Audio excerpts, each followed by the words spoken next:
Ok. Bom, então, pessoal, é o seguinte, hoje eu convidei aqui o Vini, meu ex-aluno Vinícius. Oi, galera. A gente convidou para justamente a gente falar sobre saúde mental e sentido na vida, né, de uma forma geral, e também chamando atenção para esse tema da saúde mental, em relação ao que a gente está vivendo hoje com a pandemia, nesse momento de quarentena. Eu tenho pesquisado aí e visto notícias sobre a questão da saúde mental, como que a saúde mental das pessoas está piorando, como que esse isolamento social, essa pandemia causa, então, muitas vezes angústia, depressão, e tem um estudo especificamente, depois eu compartilho com vocês aqui, de um receio, né, dos Estados Unidos aí, de que depois que passar o isolamento social, essa pandemia, do aumento nos casos de suicídio, né? Então, assim, como o Vinícius, ele tem uma história para contar para a gente em relação a isso, eu não convidei nenhum especialista, mas convidei um especialista da vida, de experiência na vida, e que já ultrapassou a experiência de vida, né, Vinícius? Você vai contar para a gente, até porque você tem uma trajetória de transformação em relação à sua vivência pessoal, que vai para além justamente do pessoal, né, e faz uma transformação para atingir o coletivo, para falar com pessoas que passam por essa situação também. Então, o Vinícius vai falar disso tudo com a gente, e eu vou pedir, então, que ele comece contando um pouco sobre a trajetória dele em relação à saúde mental dele, como que isso tudo foi surgindo na vida dele, como que ele foi percebendo essa situação aí de depressão, né, e aonde essa depressão, essa angústia, enfim, e essas ansiedades que ele tinha, que iam minando aí a saúde mental dele. Então, tá com você a bola, Vinícius, conta pra gente um pouquinho. Bom, como a professora já me apresentou, né, meu nome é Vinícius, eu tenho um canal no YouTube também, vou deixar a professora vai deixar na descrição também.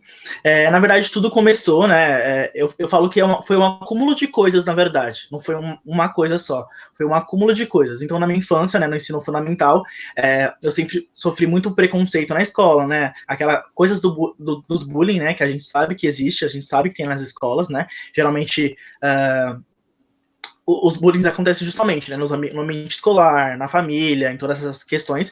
Então, no ambiente escolar, né, eu sofria muito bullying por parte dos demais colegas da turma.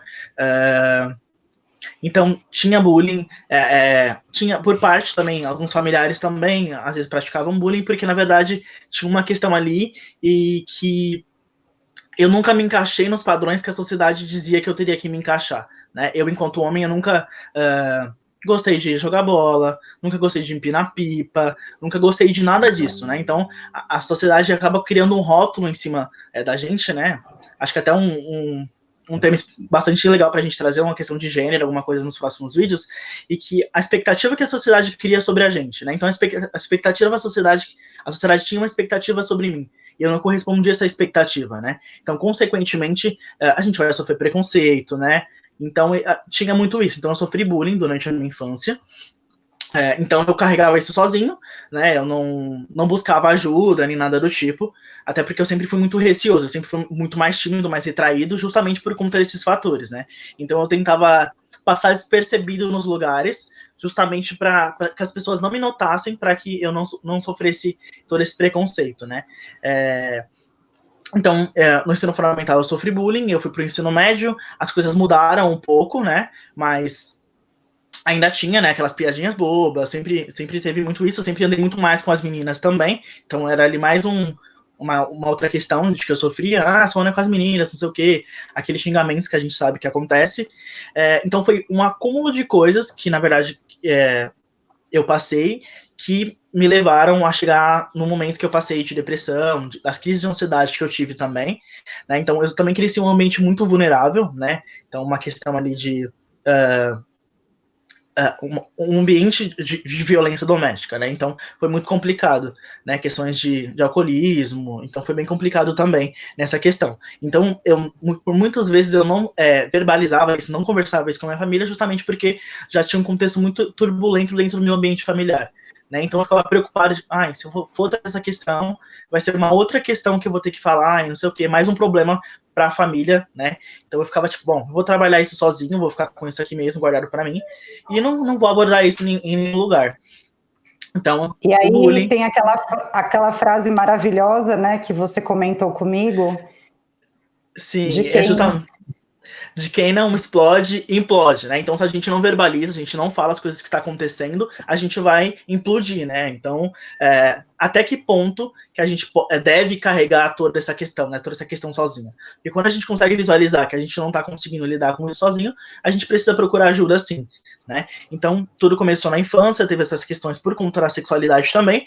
Eu tinha ali uma questão de não conseguir identificar o que realmente era, porque o tempo todo a sociedade está dizendo o que a gente precisa ser, né? Então, se eu nasci homem, eu preciso ser hétero, me relacionar com mulheres, me casar, ter filhos, né? O que a sociedade espera de um homem, né?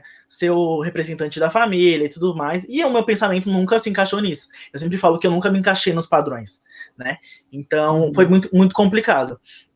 Então eu carreguei essa questão da sexualidade também, o bullying que eu sofria, então era uma mistura de coisas e que eu não sabia o que fazer com aquilo. Eu também não tinha nenhuma referência na época de pessoas para conversar sobre isso, e chegou no ensino médio, tinha uma outra questão, que também era a questão de terminar o ensino médio e conseguir decidir o que eu queria para minha vida, né? O que geralmente a sociedade diz que a gente tem que se formar, escolher uma profissão para a gente carregar para a vida inteira e que a gente tem que ser feliz com isso, né? Uma profissão renomada, que a gente consiga dinheiro com essa profissão, né? Que a gente seja feliz, enfim, essas questões. E eu nunca me encaixei, eu não sabia o que fazer, né? De curso na universidade, nem nada do tipo, né? Então foi muito complicado, porque quando eu terminei o ensino médio, eu não sabia o que fazer ainda. Eu tinha algumas noções, né? Eu sabia que eu queria seguir a área da saúde, porque eu sempre me identifiquei muito com essa questão, e a partir daí eu já era mais uma pressão que eu tinha que sofrer, né? Uma pressão de ter que decidir, tipo, em dias, o que eu teria que decidir, uma coisa da minha vida, assim, né? Então foi muito complicado também. Então foi várias coisas que foram acontecendo, né? Foram degraus que foram tendo, e que chegou ao momento que, tipo, eu não consegui lidar com isso sozinho. Até porque eu sempre falo que a tristeza, né, a felicidade são sentimentos.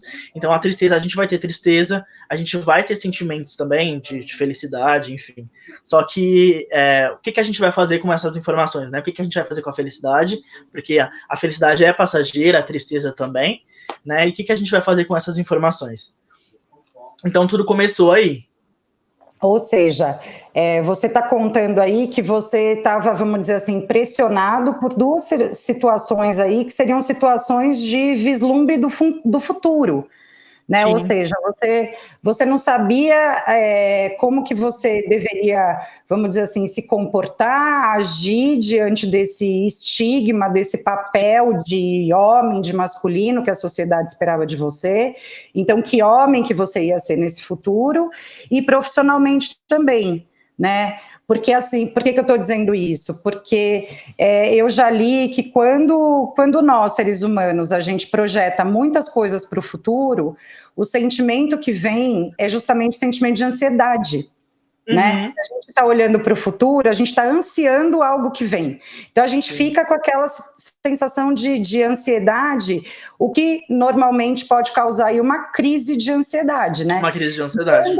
E quando a gente olha muito para o futuro, né, fica vivendo do passado, fica alimentando esse passado, normalmente o que vem pode ser um quadro de depressão. Né? A depressão daquilo que eu vivi, né, e a ansiedade aquilo que está por vir. Né? Sim, é justamente isso, porque o que já passou, a gente não consegue reverter as coisas que já passaram, o que a gente consegue fazer é visualizar e fazer diferente diante daquilo, né? Trabalhar com o hoje. E o futuro é uma coisa que é incerto, né? A gente não tem como a gente trabalhar com o futuro, porque o futuro é incerto. E o passado, né? Já, o próprio nome já diz, já passou, não tem como a gente trabalhar com essas questões. Então é muito difícil a gente conseguir viver no hoje, né? A gente está sempre ansiando mais, né? Futuramente eu quero comprar uma casa, futuramente eu quero comprar um carro, eu quero viajar, então a gente está sempre buscando mais, né? Eu sempre falo também, os profissionais da saúde também falam, né, de saúde mental, que a ansiedade é normal, né? Mas até que ponto que a gente consegue levar essa ansiedade, né, como normal? Aí, a partir do momento que ela começa a prejudicar a sua rotina, seus estudos, o seu trabalho, né, a sua rotina, aí ela já não é mais normal, né, porque a ansiedade também fomenta a gente em busca dos objetivos, né, é importante a ansiedade também. Mas aí a gente precisa visualizar até que ponto que ela está prejudicando a nossa saúde também. Perfeito. E aí, conta um pouquinho para a gente, assim, então, quando foi esse ponto, vamos dizer, que você se percebe, então, né, implodindo e busca ajuda, enfim, conta um pouco como foi esse percurso. Então, na verdade, logo que eu terminei o ensino médio, né, eu fiquei durante um ano, né, sem saber ainda o que fazer, porque eu não tinha decidido, e como eu havia dito, né, reitero, a questão da pressão que eu sofria, né, da família, da sociedade, enfim, no geral, o que eu tinha que fazer. Então, eu fiquei durante um ano estudando, ainda sem saber o que eu queria, e aí em 2016, no finalzinho de 2016, eu comecei o meu segundo emprego. O primeiro emprego foi no Tribunal de Justiça de São Paulo, que eu estava no ensino médio, e saía do ensino médio e ia para o Tribunal de Justiça. Eu era estagiário do ensino médio lá. E aí, logo depois, acabou o contrato, terminei o ensino médio também, e aí eu comecei como jovem aprendiz numa empresa, né, um laboratório de medicina diagnóstica. Só que as leis de jovem aprendiz, né, diz que a gente tem que fazer um curso durante algum dia específico da semana. Então eu ia para a empresa e algum dia específico eu ia para o curso também, que era no Senac. E aí o curso era de serviços administrativos, mas a gente abordava diversos assuntos no dia a dia, né? Os professores sempre traziam coisas diferenciadas para a gente trabalhar e que a gente ia lidar diariamente ali, seja na nossa empresa, seja na vida. Então era muito importante isso também, né? Desde o começo a gente foi orientado de que a gente teria que fazer um projeto de conclusão de curso. A gente teria que terminar esse curso e fazer um projeto, né? A gente não sabia muito bem como ia ser, mas os dias ia passando, a gente ia tendo algumas ideias. E aí, no finalzinho, logo no final, a gente estava em setembro. Setembro é o mês de conscientização e prevenção do suicídio, né? Então a gente estava em setembro amarelo. E aí a gente tinha algumas questões aí para abordar, e eu já tinha umas questões ali, né, que eu estava tendo, né, crise de ansiedade, já me sentia depressivo, só que eu ainda não conseguia identificar aquilo como uma questão de saúde mental, um transtorno de saúde mental. Então, para mim, eu estava vivendo, né, um dia de cada vez, tentando superar toda essa questão, né? E aí a gente fez uma roda, que essa roda era um momento de cultura de paz, né? Então a gente fez uma roda com todos os alunos da sala, e aí a nossa professora Camila, inclusive um beijo de professora Camila, a gente pegava uma almofada, né? Então, eu peguei essa almofada. Então, era o meu momento de falar. Aí o outro tinha que ouvir em silêncio, sem julgamentos, sem apontar o dedo do outro. Se a pessoa chorasse, é o momento dela, a gente ia respeitar aquele momento, né? E aí, todo mundo começou a falar, né, o que tirava a paz, só que as pessoas estavam falando coisas não tão profundas assim como queriam, né, até porque a gente acaba carregando vergonha de falar sobre as nossas questões, né, abordar esses assuntos. E aí as pessoas falavam, o que tira a minha paz é não fazer o cabelo, ir no cabeleireiro. O que tira a minha paz é não ir ao cinema, ir ao tal lugar. Então as pessoas estavam falando coisas mais superficiais em relação às coisas que elas realmente queriam falar, né? E aí teve um momento que chegou uma menina da minha sala, almofada, a Kaline, e ela falou que o que tirava a paz dela era justamente o fato do pai dela estar com câncer e ela não conseguir, ela se sentir impotente diante daquela situação, né? Ela não conseguia fazer nada diante daquilo. E aí ela começou a chorar e tudo mais, a gente já meio que assustou, assim, para levantar, para abraçar ela e todas essas questões. Aí a gente percebeu que a professora pediu pra gente ficar no nosso lugar, né? Que era o momento dela, né? Ela expôs o que tirava a paz dela, e aí a gente continuou, ela chorando e tal, aquele momento era exclusivo dela. E aí as pessoas, a partir desse momento, as pessoas passaram a falar o que realmente tiravam a paz dela, as paz delas, né? Então, sei lá, minha mãe sofre violência doméstica dentro de casa, tirar a paz é isso. Eu não consegui fazer porque eu gosto muito da minha mãe, mas eu gosto muito do meu pai. Então as pessoas conseguiram tirar, né, aquela vergonha que elas tinham em abordar o que realmente tirava a paz dela e começou a abordar esses assuntos, né? Algumas revelações também, né? A menina disse que o que tirava a paz dela era se cortar, então foi um levantamento, um dia assim de reflexão, né? Foi um dia muito pesado que a gente conseguiu visualizar diversas questões ali que as pessoas não demonstravam assim nitidamente, ou talvez a gente não percebia, né? Tá naquela correria e acaba não percebendo o outro. É uma outra questão também. E aí a gente estava quase para terminar o curso já, então a gente estava em setembro, aí eu fiquei pensando, bom, a sala levantou diversas questões de saúde mental, né? Ansiedade, depressão, síndrome do pânico, diversas questões. Por que a gente não aborda, então, uma questão de saúde mental, né? Um trabalho sobre saúde mental? Aí eu cheguei em casa, fui pesquisar e tal, suicídio, depressão, ansiedade, fui pesquisar. E aí tinha saído uma matéria recente, se eu não me engano, no G1 ou na Folha, de uma psicóloga, na verdade, que era especialista em suicídio. Aí eu pensei, bom, eu vou levar isso para a turma, falar que a gente pode tentar entrevistá-la, né, e abordar essas questões, né, questão de saúde mental e tudo mais, e fazer um projeto, um documentário. Por que não, né? Até porque a gente está na área digital, as pessoas gostam bastante de assistir essas coisas e tentar desmistificar um assunto que é tabu na sociedade, né? E aí eu fui, passei a ideia para a sala, algumas pessoas acharam meio pesado, né, falar sobre suicídio, até por conta de ter algumas pessoas religiosas, tinha algumas pessoas religiosas na sala, então a gente sabe que tem uma outra questão ali também, mas aí eu falei, bom, é uma ideia que eu tive, mas caso vocês queiram trazer mais novas ideias, a gente ouve e a gente faz um projeto de acordo com o que a galera achar melhor. E aí, mais pra frente, o pessoal não decidia ainda o que ia fazer, vamos fazer então um documentário.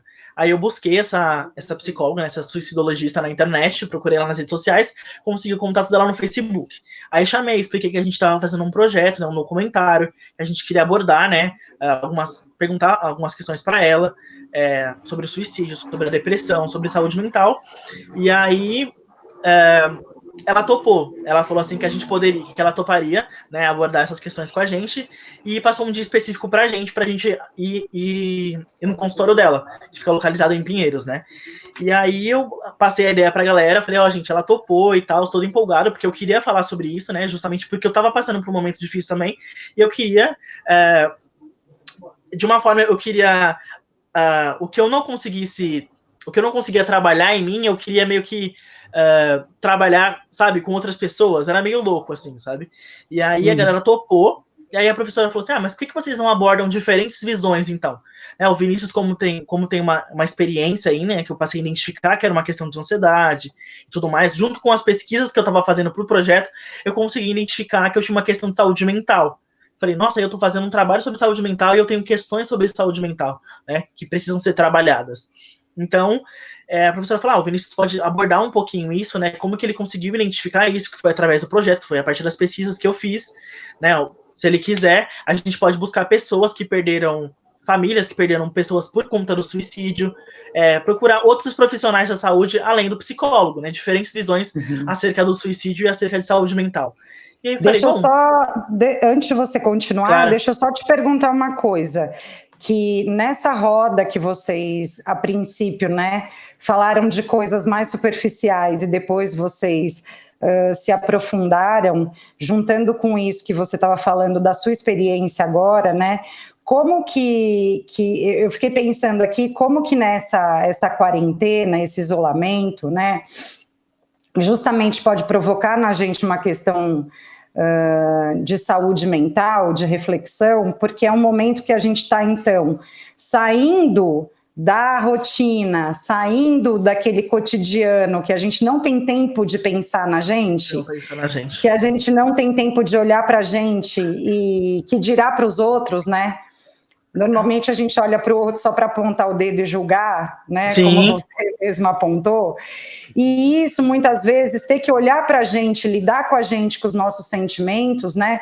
Pode causar aí uma certa angústia, ou uma depressão, né? Uma ansiedade, né? De ter que olhar para mim e falar assim, nossa, o que eu estou fazendo da minha vida? Nossa, que perspectiva que eu vou ter aí com esse futuro que parece tão sombrio, né? Eu tô tentando relacionar aqui um pouco a experiência que você contou dessa roda e depois de você, então, olhar para fora primeiro, vamos falar desses assuntos e só depois localizar isso dentro de você também, né? Sim. Como é difícil a gente olhar para a gente, né? como é difícil a gente olhar pra gente. É realmente isso, né? Igual você trouxe a questão, né? A gente tá, o fato do isolamento, né? Nessa questão da pandemia também, né? Eu acho que nesse momento é muito importante a gente olhar pra gente. Igual você disse também, a gente tá diariamente, né, na corrida do dia a dia. Então vai para o trabalho, vai para a faculdade, vai para tal lugar, a gente está sempre na correria, né? E a gente nunca para perceber os nossos sentimentos, dar atenção pro, sei lá, seja para os filhos, entender o sentimento dele, né? A gente está sempre ali buscando sempre o melhor para a gente, né, em questão financeira, mas até que ponto, né, a gente passa a perceber questões de saúde mental. Né? Eu sempre gosto de uma frase também, que, se eu não me engano, é de um filósofo também, que ele fala assim, não espere por uma crise para descobrir o que é importante em sua vida. Eu não vou me recordar de quem é, mas a galera que pesquisar aí vai saber. Então, a gente não deve esperar por uma crise, né, para descobrir o que é importante em nossa vida, que é a gente cuidar da nossa saúde mental, cuidar da nossa saúde física, enfim, cuidar das nossas questões mesmo, né?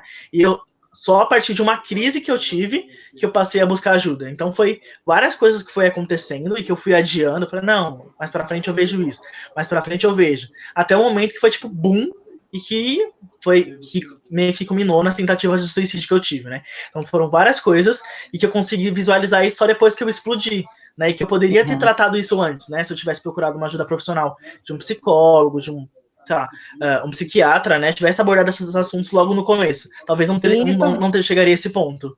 E isso foi antes ou depois de você fazer esse documentário? A primeira tentativa que eu tive foi um pouco antes do documentário. Foi um pouco antes. E aí, mesmo eu tendo feito o documentário, eu ainda não tive tentativas, mas eu ainda tinha ideações, né? Que a gente idealizar, né, o suicídio, enfim. Mas antes do documentário, eu tive uma questão de tentativa. Eu tentei o suicídio, sim. Justamente porque eu não sabia como lidar com todas aquelas emoções, né? Inclusive, quando eu tentei, eu estava dentro do curso já, mas a gente não tinha começado ainda a abordar esses assuntos, né? De saúde mental, de cultura de paz, nem nada do tipo. Então, teve vários acontecimentos ali, e aí que foi tipo o boom, que eu tive minha primeira crise de ansiedade, minha primeira crise de pânico, enfim. E aí foi quando eu tive minha primeira tentativa mesmo.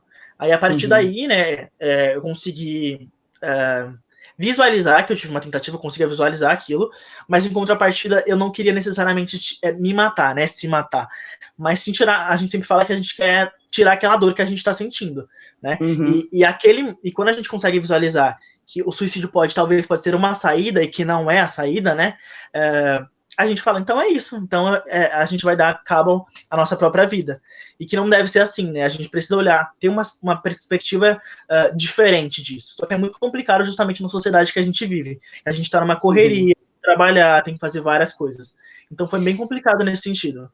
Então, um alerta que eu quero fazer aqui, né, que a gente tinha até conversado sobre isso antes, é que primeiro, né, a gente não, por exemplo, não colocou o título desse vídeo, né, com esse nome da tentativa de suicídio, porque, assim, obviamente, do que a gente está falando aqui é sobre a questão da saúde mental e de se perceber, né, de se perceber com todas essas questões que são humanas, né, então... Sim.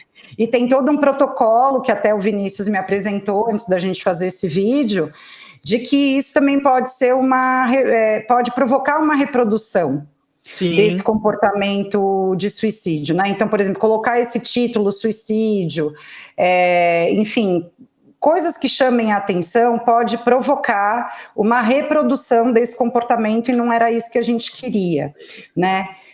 E uma outra coisa também importante para dizer desse vídeo, apesar dele já estar quase no meio, enfim, é que a gente não quis trazer a trajetória do Vinícius aqui para ela servir de modelo, né? Para ela ser uma receita pronta para todo mundo, né? O Vinícius está contando aqui para a gente de uma trajetória individual. Foi o caminho que ele encontrou para lidar com essa situação, né? Eu acho que tem algumas questões que elas servem para todas as pessoas que estão em sofrimento, né? Por exemplo, uma busca de um autoconhecimento, busca de um auxílio profissional. Acho que isso serve para todo mundo, mas como cada um vai fazer esse caminho, né? Não tem receita. Não tem receita. E não é para servir de modelo, né?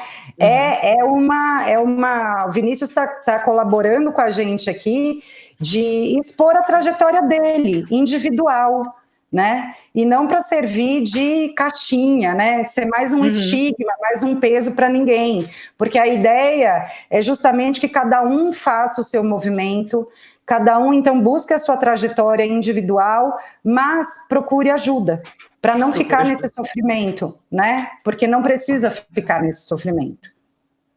Mas, enfim, então, fala. Não, mas pegando um gancho na sua fala, né, na questão da gente reproduzir essas questões, né? Tem até, junto com o material que eu vou deixar na descrição também, você pode deixar, por favor. Na verdade, fala de um efeito, que é o efeito Werther, né? Que é um efeito que faz com que um suicídio desencadeie outros, né? Então tem a história do menino Werther, né? Que ele tira a sua própria vida por conta de uma questão ali, né? Que ele gostava de uma pessoa e essa pessoa não correspondia, casou com outra pessoa, né? E ele se matou na Espanha, se eu não me engano, ou na Europa. Na Europa, se não me engano, em alguma região da Europa, e a partir daí as pessoas usaram esse livro, né, como espelho. Então as pessoas passaram a se suicidar se espelhando no suicídio dele. Então as pessoas faziam... História, né? Um autor lançou esse livro contando a história desse rapaz que se suicidou, né, por causa de um amor não correspondido. E teve uma onda aí de suicídio. Isso, de suicídio. Justamente porque... depois ele foi proibido, né?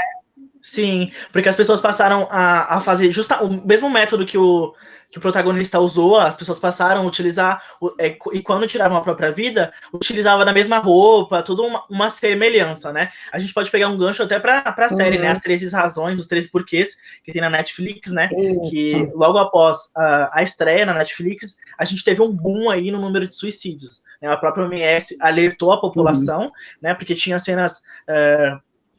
De que a própria série culpa, né, as pessoas, porque ela deixa ali as fitas culpabilizando as pessoas, e não existe um culpado para o suicídio, né?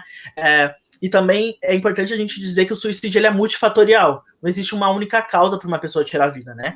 Então a gente não pode falar, esse é o motivo do suicídio e padronizar isso. Existem diversas causas, né? E os próprios profissionais de saúde vão abordar essas questões.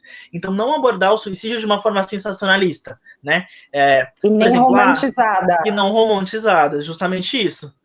A gente precisa abordar esses assuntos, mas de uma forma que não vá fomentar mais suicídio. Muito pelo contrário. O nosso objetivo é diminuir esses números, né? E futuramente tentar acabar com todas essas questões, né? Que hoje o suicídio é um dos grandes, se não me engano, é a 5ª causa de morte, né, no Brasil. É uma questão de saúde pública também, a gente precisa abordar essas questões, só que infelizmente as pessoas ainda têm um tabu, né, de falar sobre suicídio, falar sobre saúde mental, né, e eu sempre falo que quando a gente tá doente, né, tá com febre, tá com alguma coisa, a gente vai procurar um médico, um profissional ali, né, de saúde, porque quando a gente tá com dor na alma, né, questões ali na alma, enfim, na nossa cabeça, nossos pensamentos, por que a gente não procura um psicólogo, um psiquiatra, né, por que não? Né, porque a gente, o tempo todo, a gente foi ensinado, né, de que a gente não pode chorar, né, principalmente nós homens, né, tipo, não chora que senão você é menininha, né, então sempre deixando de lado os sentimentos para que a gente não consegue lidar com esses sentimentos desde criança. Então, talvez se a gente fomentasse as nossas crianças, né, desde o começo, a lidar com esses sentimentos, talvez a gente não teria tantos casos de suicídio assim também. É um dos pontos de vista que os profissionais trazem também. Não pode demonstrar fraqueza, né? Nessa sociedade você tem que ser forte. Tem que ser forte, né, o tempo todo. Enfim, conta pra gente um pouco como é que foi essa sua busca. Só uma coisa que eu queria falar antes. A gente fez uma live na segunda-feira falando sobre o valor da vida. E a gente falava muito dos estigmas, né? Também, dos estigmatizados, né? E a questão da busca por um profissional, enfim, por ajuda, principalmente em relação à saúde mental, como você estava falando, psicólogo, psiquiatra, tá completamente atrelada à questão de que eu não sou louco, né? É um estigma da loucura e do louco. Né? Então, para eu não ser visto como louco, para eu não ser visto como uma pessoa que está fora de si, né? Então eu não quero me enquadrar nesse estigma, então eu não procuro, porque eu não estou louco, né? Então, de novo, a gente traz a coisa do estereótipo, do estigma, do bullying, que você estava falando lá no começo, né? No começo. Enfim, então conta um pouco da sua busca aí por ajuda, nesse sentido de romper mais um estigma, né? De romper mais um estigma. Porque justamente pelo fato de ter crescido em um ambiente, né, onde, na sociedade no geral, né, crescido em uma sociedade em que diz que é errado procurar ajuda, né, que você não sai louco, bibibi, bibibi, eu tive que romper com questões ali que batia muito de frente com o que eu acreditava, né? Tipo, procurar ajuda, oxe, eu tenho que lidar com isso sozinho, né? Então, eu fui ensinado assim, então eu meio que tinha essa reprodução, né? Então, talvez a gente também não naturalizar as coisas, né? É muito importante isso a gente fazer também. E aí, eu tive que eu procurei ajuda logo após eu perceber essas questões, né, que eu passei a entender que era uma questão de saúde mental e as tentativas de suicídio. Né? E como eu estava fazendo já o documentário, eu pensei, bom, eu estou fazendo um documentário aqui incentivando outras pessoas a procurarem ajuda, fazendo todas essas questões, mas nem eu mesmo procurei ajuda. E aí foi o momento que eu passei a buscar ajuda, né? E aí eu falo que é um privilégio, eu estou conseguindo procurar ajuda também. Infelizmente, nem todo mundo consegue ter acesso aos serviços públicos de saúde, né? Nem todo mundo tem condições financeiras também para bancar um psicólogo, uma terapia, enfim, essas questões. As medicações também, dependendo do caso, né? São bem caras também, nem todas as medicações os serviços públicos de saúde fornecem, né? O SUS fornece, então é bem complicado também. Mas eu tive o privilégio, eu tive a condição de conseguir procurar ajuda. Então eu procurei ajuda profissional, né? Então ainda tinha um preconceitozinho assim, em algumas sessões assim, né? Não cheguei a, logo de cara, me abrir com uma profissional, né? Então, foi passando os dias, aí foi a partir daí que eu consegui ir trabalhando nessas questões, né? Mas eu tive um apoio da minha família depois das tentativas, né, de suicídio, então a minha família passou a perceber que era uma questão de saúde mental, né? Minha mãe lê bastante, então ela via na internet que era, mas a princípio a gente não conseguia identificar, né? Porque, igual eu falei, a gente estava numa correria do dia a dia e não percebia esses sentimentos, né? Então, eu passei a procurar ajuda justamente por conta do projeto. Eu falo que o projeto foi, tipo, o alicerce na minha vida, né? Então, a partir do projeto, eu fiz várias coisas. Eu consegui ressignificar esse sentimento ruim que eu estava tendo, naquele momento de angústia, de desespero, de desamparo, de desesperança, né? Inclusive, são os 3D do comportamento suicida, do comportamento, enfim, de desespero mesmo. E então, foi a partir do projeto que eu passei a ter essa percepção e mudar todo o conceito que eu tinha, né? Deixar os preconceitos de lado e cuidar da minha saúde mental. Tanto que a partir do documentário, né, a gente traz esse documentário com outras visões, né, de psicólogos, pedagogos também, diversas pessoas. Então, esse documentário mexeu bastante comigo, né? No sentido de usar a minha experiência, né, não como uma receita de bolo, igual a gente disse, dizer que o que funcionou para mim vai funcionar para você, porque as dores têm peso diferente dentro de cada um, né? Por mais que funcione comigo, às vezes para mim aquilo lá é um desastre, mas para outra pessoa pode ser diferente, pode não ser, pode ser tranquilo, né? Então eu passei, bom, eu vou usar a minha história, né, como porque aí eu comecei a fazer terapia, estava me sentindo muito melhor. Procurei um psiquiatra também, porque só as terapias não estavam ajudando, né? Então eu falei, bom, eu vou usar a minha história, né? Já que eu tô fazendo terapia, tô cuidando da minha saúde mental, e vou espalhar esperança para as pessoas procurarem ajuda, procurar algum amigo, desabafar, né? Por que levar esses sentimentos, guardar tanto esses sentimentos pra gente? Então foi a partir do documentário que eu consegui desencadear várias outras coisas e que hoje eu sou muito grato, né? Então, o documentário, a Karina também, que é a psicóloga suicidologista, deu várias coisas pra gente, inclusive essa cartilha que a gente tá utilizando, que eu compartilhei, foi ela que compartilhou comigo também, né? Depois eu dei palestras. Você fez palestras, né? Eu falei justamente, a partir daí, eu comecei a dar palestras sobre suicídio, contando a minha experiência, como que foi, né, desenvolver um documentário, né, sobre saúde mental, tendo questões de saúde mental também para serem tratadas, né? Então foi a partir do projeto que eu comecei a dar palestras também. Eu criei o canal no YouTube, né, que eu comecei a abordar essas questões também, justamente como uma válvula de escape da minha ansiedade. Eu sempre falo que a gente precisa buscar fórmulas de lidar com aquilo, né? Então, seja gosto muito de ouvir música, então ouvir música, ir ao parque, praticar exercício, todas as questões que a gente gosta de fazer é muito importante nesse momento. Então, falei, vou criar um canal no YouTube. Criei um canal no YouTube, comecei a gravar diversas coisas assim, tipo, da minha rotina mesmo, coisas que as pessoas pediam para eu gravar. Só que aí eu falei, bom, se eu tenho um canal no YouTube e eu consigo atingir as pessoas por esse canal no YouTube, por que não falar sobre as minhas questões de saúde mental? Né? Então, a partir daí, comecei a falar sobre saúde mental no canal também. Não é o forte do canal, gosto de trazer várias coisas, mas estou sempre abordando esses assuntos, né? Da importância que a gente precisa ter. Pode terminar a frase. Não, da importância que a gente precisa ter, né, no sentido de cuidar da nossa saúde mental, né, e reitero, né, o que você disse também, que não é como uma receita de bolo que o que funcionou para mim vai funcionar para você, mas o primeiro passo é a gente reconhecer que a gente tem uma questão de saúde mental e que a gente precisa trabalhar nela, né. Uhum. Eu vou entendendo aí, né, que a questão de procurar uma ajuda e a partir daí vocês fazer um processo de autoconhecimento, Uhum. né, tudo isso favorece a sua saúde mental. Então, por exemplo, esses exemplos que você deu, né, buscar aquilo que você gosta, ouvir uma música, cantar, sei lá, ir para a natureza, tocar um instrumento, ter um canal no YouTube, se comunicar com as pessoas, enfim. Você só vai descobrir isso se você se autoconhecer, né? Sim. Se você fizer um mergulho para dentro de você e falar, bom, eu valorizo isso é bom para mim, isso não é tanto, isso me faz mal, isso me deixa bem, né? Então, esse processo de se autoconhecer faz com que você descubra coisas que às vezes você camuflava, que você não olhava, que você não enxergava, né? Por isso que é uma trajetória bem, eu quero dizer, individual, no sentido da pessoa fazer esse caminho por ela, né? Claro, com a ajuda de um profissional, mas ela precisa descobrir o que faz bem para ela. Por isso que não é uma receita de bolo, não né? É uma receita de bolo. Porque para cada um, uma coisa satisfaz.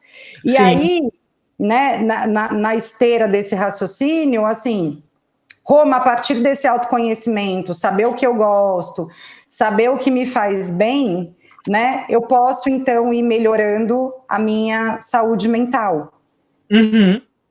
Até e nesse momento de quarentena, né, nesse momento de quarentena, como pode ser um momento difícil, mas ao mesmo tempo um momento privilegiado para se fazer isso. Para se fazer esse mergulho dentro da gente e descobrir coisas que nos dão prazer.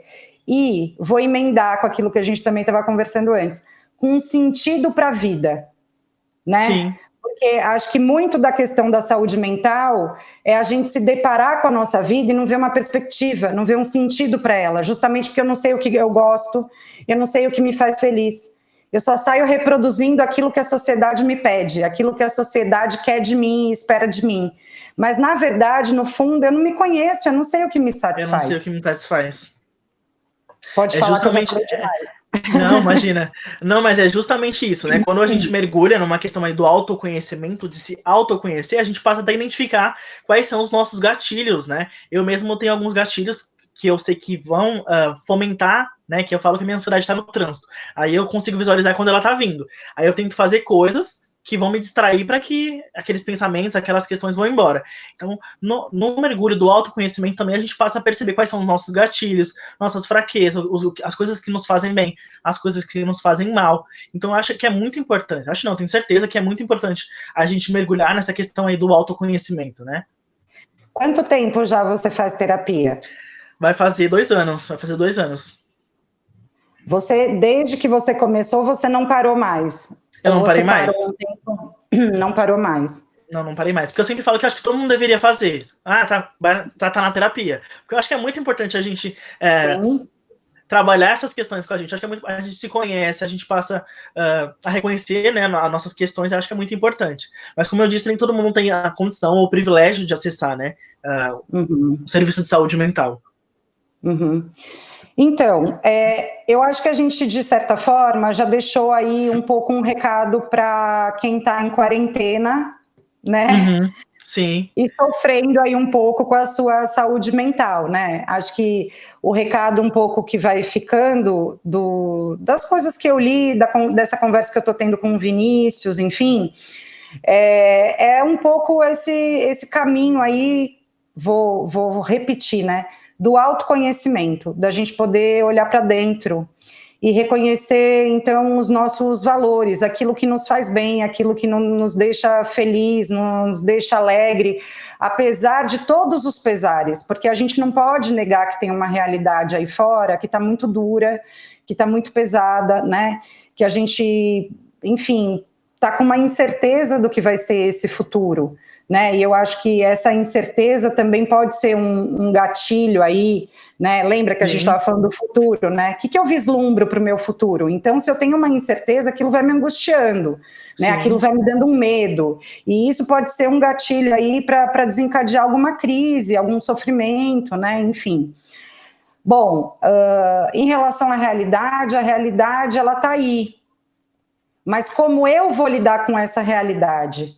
Né? Eu acho que é um ponto importante para se pensar e buscar ajuda. Como que eu vou encarar essa realidade? Né? Como que eu vou me fortalecendo internamente, psiquicamente, enfim, socialmente, relações de afeto, né? Para encarar esse futuro aí que está parecendo bastante incerto. Mas o que eu tenho hoje? Né? Como você falava, tenho o presente. Tem algo hoje, né, que pode me dar uma satisfação, que pode me dar um prazer, né, e que eu preciso descobrir. E é justamente então, isso. Essa dica, assim, né, um pouco. Pode falar. Tem uma amiga Paloma, né, que na verdade a gente começou a faculdade juntos, mas ela não tá mais com a gente. Né, ela sempre falava, quando a gente conversava sobre essas questões, né, ela falava assim, o problema, Vini, você já tem. Você precisa ir em busca da solução. Né? E é justamente isso. A gente tem um problema, então a gente precisa buscar a solução para esse problema, para essa questão que a gente tá tendo. Eu acho que a gente tinha combinado um pouquinho antes também de deixar aqui alguns endereços. Tem algumas comunidades de psicólogos que estão se oferecendo via internet, né, para fazer consultas, né? Tem também o CVV, que é uma referência super importante. Isso, é o Centro de Valorização da Vida. Isso, eles estão 24 horas, né, Vini? Você lembra o número? Acho que é 188. 188, né? 188. Tem por chat também. Tem por chat também? Tem pelo chat também. Então, é um pouco isso, gente. Nós não somos especialistas, mas a gente foi fazendo aqui, né, Vinícius, com a sua experiência de vida, seus estudos, eu também. A gente estava tentando aqui trazer um pouco de luz para essa questão. Vini, quer deixar seus comentários finais para a gente ir encerrando? Na verdade, sim. Na verdade, eu falei praticamente todos os meus comentários durante o vídeo, mas eu acho importante reiterar uma questão da gente procurar ajuda mesmo. E a gente viver uma vida, né, na qual a gente realmente quer viver. Tudo bem que eu acho que é todo um processo que a gente precisa passar, né? Seja você LGBT, seja você negro, independente da condição que você se encontra, né? Reconhecer quem você realmente é, né? No processo de autoconhecimento, né? Então foi muito difícil para mim também me reconhecer enquanto LGBT, né? Para a galera que está assistindo aí, eu acho que eu nunca falei isso publicamente, mas acho que eu nunca falei isso publicamente. Olha aí, olha que legal. Mas eu sou bissexual, né? Então foi uma trajetória, um processo bem árduo, assim, para eu reconhecer todas essas questões diante da sociedade preconceituosa que a gente vive, né? Então você assumir as suas raízes, quem você realmente é. Eu acho que isso é fortalecedor, você se fortalece. Por mais que pessoas se afastem de você diante disso, sabe? Você vai viver uma vida que realmente você quer viver. Eu acho que tem diversas questões aí que a gente precisa trabalhar, porque é um processo, mas quando você identifica isso no seu processo de autoconhecimento e começa a trabalhar nisso, as coisas vão ficando, não vou dizer mais fáceis, mas a gente consegue ir trabalhando aos poucos, né? Então é isso, né? Eu só queria dizer também que eu fiz um curso de prevenção do suicídio também, que é disponível na internet também, eu até posso passar o link para ti, para você colocar na descrição, né? Um curso de prevenção ao suicídio também, que é importante a gente ter, não só os profissionais da saúde, mas talvez a gente enquanto sociedade também, né? Porque a gente tem um filho, tem um irmão, tem um amigo, né? E que a gente passa a ter um olhar diferenciado para as pessoas, né? Um olhar sem julgamento. Passar a identificar ali que aquela pessoa precisa de um acolhimento, não dizer que é frescura também, porque a sociedade diz bastante que é frescura, né? É frescura, não sei o que, mimimi. Então, parar de olhar as coisas no nosso senso comum, né? E buscar informação, né? Então, acolher aquele filho que tá ali, que você percebeu que tá mais quieto, não sei o que, tá desfazendo das coisas que ele gosta também. A gente fala que são sinais indiretos, que as pessoas não necessariamente estão falando ali, né, que eu preciso de ajuda, mas de alguma forma elas estão dando sinais. E a gente precisa identificar esses sinais, né? Então, eu espero que vocês procurem ajuda, né? Não vou dizer assim como eu, porque, igual eu falei, as dores pesam, tem pesos diferentes dentro de cada um, mas que você no seu individual, enfim, leve essas questões para um profissional de saúde, ou você mesma, se você visualizar que você consegue trabalhar isso sozinho, trabalhar essas questões, sabe? E se libertar de todas essas amarras que a sociedade insiste em colocar na gente o tempo todo. Acho que isso é literalmente libertador. Eu queria dizer assim, eu trabalhei durante 8 meses num ambulatório de saúde mental, e foi, enfim, muito enriquecedor, né? Trabalhei como assistente social, no AME, ambulatório de especialidades, né, em psiquiatria, fica lá na Vila Maria, é público, né, é gratuito, enfim, e é uma referência que eu acho também bastante importante para se procurar, e dizer assim, que foi muito enriquecedor trabalhar com a questão da saúde mental, né? Eu também já fiz terapia por longos anos, acho que mais de 10, e dizer o seguinte, dói fazer terapia, né? Porque a gente tem que olhar para aqui para dentro. Exatamente, para o pior que a gente tem dentro da gente, mas também a gente descobre o melhor, né? Gente descobre... e a gente sai bastante fortalecido desse processo, né? Porque aquilo um pouco que a gente estava falando, hoje na nossa sociedade existe uma questão da medicamentalização, vamos dizer assim, ou medicalização, da tristeza, do sofrimento, das dores, né? Então tudo eu quero camuflar com um remedinho que vai fazer aquilo passar num passe de mágica, né? Bem rápido, né? E não ter que lidar com isso. Só que esses sofrimentos, esses obstáculos, essas frustrações fazem parte da vida, né? Elas são experiências para a gente passar e que, como o Vini falou, né, a gente pode ressignificar essas experiências e sair fortalecido, sair diferente, né, evoluir, crescer com aquela experiência, né? A gente não vai só cair, ficar mal, ficar para baixo, né? A gente tem justamente a possibilidade de transformar, de fazer o ciclo da Fênix, né? Para quem não conhece a mitologia, a Fênix, procure para saber, porque é muito interessante essa história. Sim. E que justamente faz essa roda da transformação, né? Deixa eu ver se dá para mostrar, não dá. O Vini tem a tatuagem aí, fala um pouco da sua tatuagem, então. Na verdade, eu sempre faço as tatuagens. Na verdade, tem 2 tatuagens, né? Que tem uma aqui no pulso também. Aqui. Na verdade, acredite em seus sonhos, porque eu sou muito sonhador, né? E eu sempre falei que eu ia abordar, só ia fazer tatuagem que tivesse um significado para mim, né? Então eu fiz a Fênix aqui no meu braço, né? Que representa o meu processo de ressignificação, né? Que eu ressurgir das próprias cinzas. Aí logo em cima eu tenho ressignificar e resiliência, que eu acho que são as frases que eu vou levar para a vida. Então eu decidi tatuar aqui no meu braço. Eu acho que a gente precisa ser justamente como uma fênix, sabe? Ressurgir das nossas próprias cinzas, né? E justamente quando ela ressurge das próprias cinzas, ela retorna muito mais forte do que ela era antes. E a gente precisa fazer justamente isso. Com certeza. A gente descobre a nossa força interior. A nossa força interior. Então, eu quero te agradecer muito pelo seu depoimento, pela sua experiência, por você compartilhar com a gente tudo isso que você compartilhou, inclusive a sua condição, né? Que você disse que foi a primeira vez que você estava falando isso ao vivo, né? E precisa de muita força, muita coragem para poder dizer isso. E acho que só porque você fez todo esse seu processo de autoconhecimento que você consegue falar disso de uma forma tranquila. Mais tranquila. Né? E dizer, então, para as pessoas poderem tentarem enxergar um pouquinho esse isolamento, essa quarentena, com essa potencialidade de transformação. Olhar por um outro viés, né? Essa quarentena, esse isolamento, né? Não olhar para isso de uma forma negativa, mas tentar encontrar aí qual o poder que você tem dentro de você, né? Para transformar aí a sua vida, né? E fazer desse momento um momento melhor. E que a gente está junto, né, Vini? Estamos juntos. Se precisar, inclusive, é só chamar. Estamos aí. Inclusive, a professora Karina, Ela é demais, porque na época que o nosso presidente ganhou, ela criou um grupo de resistência pra gente. Então foi bem importante esse grupo também, porque nesse grupo a gente tratava questões, né? Então talvez criar um grupo também com seus amigos, é muito importante verbalizar os nossos sentimentos. Então a professora Karina foi nossa alicerce aí também. Obrigada, querido, muito obrigada e parabéns aí pela sua história. Foi muito legal que você tenha compartilhado isso com a gente. Um grande beijo. Um beijão. Beijo para todo Eu mundo. que agradeço pelo convite. Tchau, galera. Se inscreve aí no canal, hein? Praxe Social. Nos dois. E Nos no dois seu canais. também. E no meu também.